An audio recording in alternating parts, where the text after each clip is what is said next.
بسم الله الرحمن الرحيم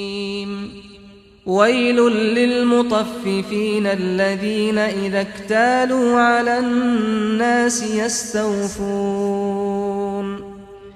وإذا كالوهم أو وزنوهم يخسرون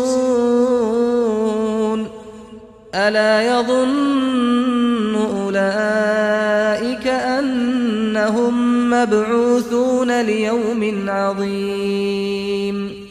يوم يقوم الناس لرب العالمين كلا إن كتاب الفجار لفي سجين وما أدراك ما سجين كتاب مرقوم ويل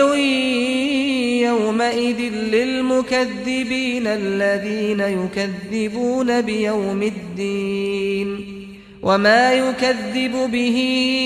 إلا كل معتد أثيم إذا تتلى عليه آياتنا قال أساطير الأولين كلا بل ران على قلوبهم ما كانوا يكسبون كلا إنهم عن ربهم يومئذ لمحجوبون ثم إنهم لصالو الجحيم ثم يقال هذا الذي كنتم به تكذبون كلا إن كتاب الأبرار لفي عليين وما أدراك ما عليون كتاب مرقوم يشهده المقربون إن الأبرار لفي نعيم على الأرائك ينظرون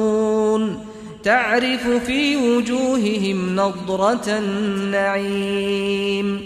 يسقون من رحيق مختوم ختامه مسك وفي ذلك فليتنافس المتنافسون ومزاجه من تسنيم عينا يشرب بها المقربون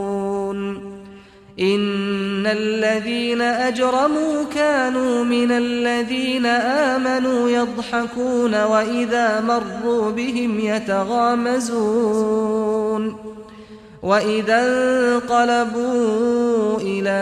أهلهم انقلبوا فكهين وإذا رأوهم قالوا إن هؤلاء لضالون وما أرسلوا عليهم حافظين فاليوم الذين آمنوا من الكفار يضحكون على الأرائك ينظرون هل ثوب الكفار ما كانوا يفعلون